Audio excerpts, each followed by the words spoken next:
తిరుమల తిరుపతి దేవస్థానంలో ప్రసాదంగా అందించే లడ్డూలో యానిమల్ ఫ్యాట్ కలిపారు. యానిమల్ ఫ్యాట్ కలిసింది. గత 5 సంవత్సరాల నుంచి ఈ గీ సప్లై చేస్తున్నటువంటి ఒక కంపెనీ సప్లై చేసిన నేతిలో ఈ యానిమల్కి సంబంధించిన ఫ్యాట్ అవశేషాలు అంటే టెస్ట్కి పంపిస్తే ఆ రిపోర్ట్లో ఈ ఫ్యాట్ అవశేషాలు ఉన్నట్లుగా రిపోర్టు నివేదిక వచ్చిందని చెప్పి ఇప్పుడు ప్రభుత్వం ప్రకటించింది.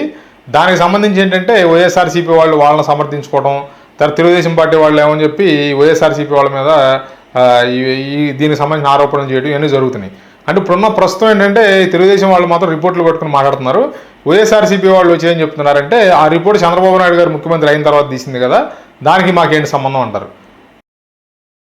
ఇప్పుడు ఆ నెయ్యి సప్లై చేసే కంపెనీలన్నింటినీ ఆమోదించింది మీరేరా? మీ ప్రభుత్వం ఉన్నప్పుడే ఆ నెయ్యికి సంబంధించిన కంపెనీలని ఆ టెండర్లని యాక్సెప్ట్ చేశారు. 300 రూపాయలకి కేజీ ఆవు నెయ్యిని ఎవరు సప్లై చేయగలరు ఈ ప్రపంచంలో? మీరు ఆ టెండర్ ఆడెవడో వేసాడు, కోనికిసుక గొట్టంగాడు ఎవడో టెండర్ వేసాడు, మీరు ఎలా యాక్సెప్ట్ చేశారు దాన్ని? ఆడు నెయ్యి ఇస్తున్నాడా లేదా ఇంకేదన్నా పనికిమాలిన తీసుకొచ్చి ఇస్తున్నాడా అనేది మీరు చెక్ చేసుకోవాలి కదా. అంత తక్కువ ధరకి ఎట్లా ఇవ్వగలుగుతున్నాడని ఒక అనుమానం మీకు రావాలి కదా.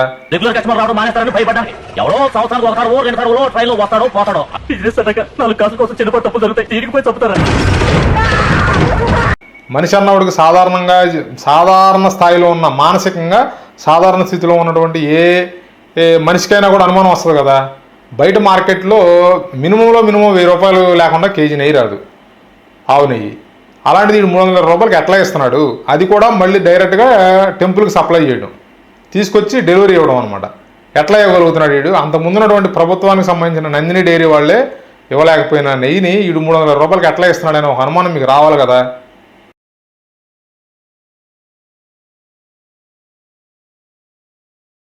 మీ అందరి పన్నాగం ఏంటంటే అక్కడ ఏదో ఆ నెయ్యిలో డబ్బులు కొట్టేద్దామని కాదు, తిరుమల తిరుపతి దేవస్థానం యొక్క పేరు ప్రఖ్యాతుల్ని పాడు చేయడమే మీ ప్రధాన ఎజెండా.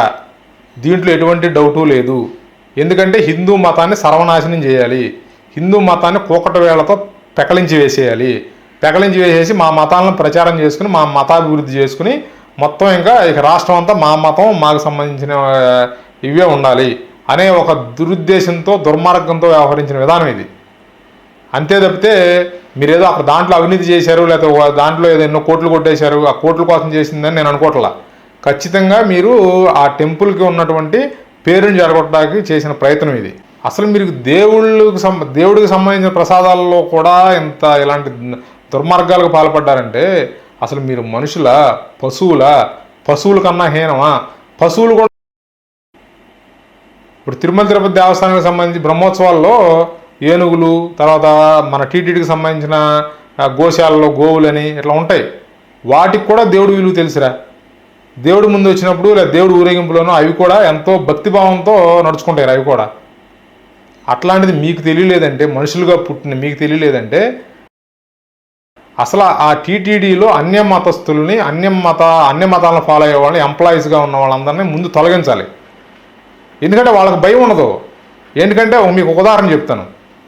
హిందూ మతం ఫాలో అయ్యే వాడికి మీరు మిగతా వేరే మతానికి సంబంధించిన ప్రసాదాలను ఇవ్వండి, వాళ్ళు స్వీకరిస్తారు. సపోజ్ ఉదాహరణకి ముస్లిం సోదరులు రంజాన్ చేసుకున్నప్పుడు వాళ్ళు ఒక స్వీట్ చేసుకుంటారు, అంటే బ్రెడ్తో ఒక స్వీట్ చేస్తారు. తర్వాత బిర్యానీ లాంటివి చేసుకున్నప్పుడు వాళ్ళకి హిందూ ఫ్యామిలీకి సంబంధించిన స్నేహితులు ఎవరంటే వాళ్ళకి పంపిస్తారు. వాళ్ళు చక్కగా తీసుకుంటారు, ఆరగిస్తారు.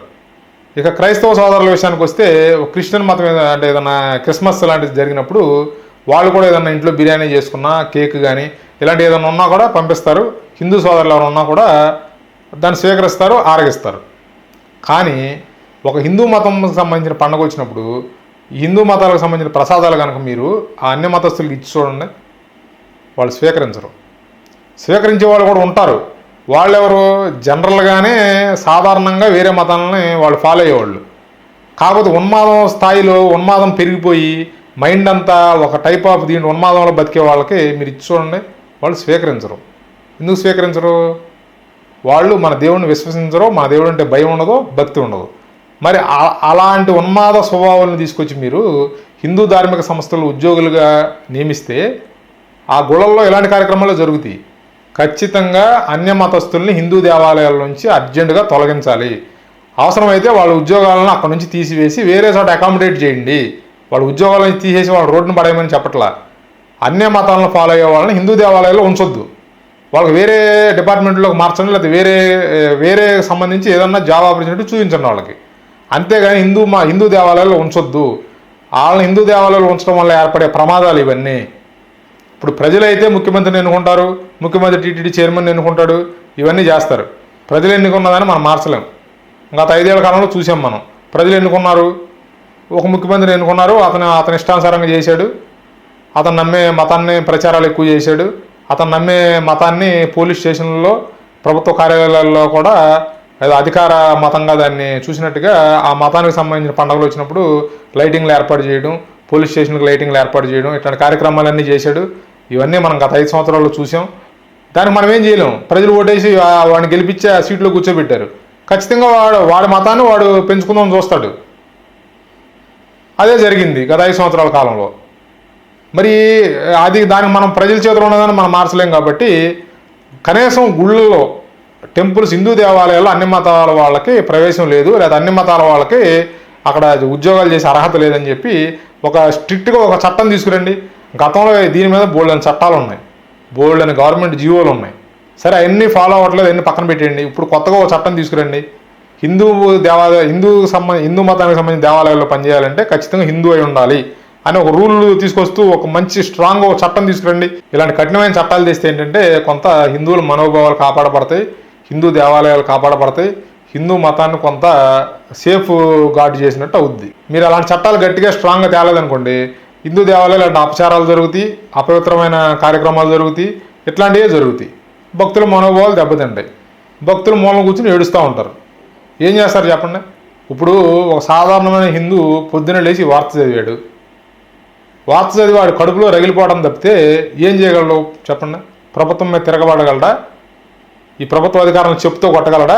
ఆ టీటీడీ అధికారులు ఎక్కడున్నారో ఎదుక్కుని అప్పుడు ఈ సందర్భం జరిగినప్పుడు ఆ టీటీడీలో ఈవోగా ఎవడున్నాడు, ఈ నెయ్యికి సంబంధించి కల్తీ నెయ్యికి సంబంధించిన టెండర్ని ఎవడ యాక్సెప్ట్ చేశాడు, వాళ్ళందరూ అధికారులందరినీ ఎదుక్కుని వీడు చెప్పులు తీసుకెళ్ళి కొట్టలేడు కదా. ఈ అతి సామాన్యుడికి అంత శక్తి ఉండదు కదా వాడి దగ్గర. ఇక ఉన్మాదం, టెర్రరిజం అవి వేరే అండి. ఇంకా వాళ్ళు ఏంటంటే ఇంకా భక్తిభావంలో మునిగిపోయిన వాళ్ళు ఏంటంటే అది కూడా చేస్తారు. అప్పుడు ఎవడున్నాడు ఏంటో ఎదుక్కుని వాడు ఎక్కడ ఉంటున్నాడు ఏంటో చూసుకుని కూడా వాళ్ళ మీద దాడి చేసి వాడిని సర్వనాశనం చేసే కార్యక్రమాలు చేసే వాళ్ళు కూడా ఉంటారు. కానీ ప్రతి సామాన్యుడు అంత అగ్రెసివ్గా ఉండలేడు.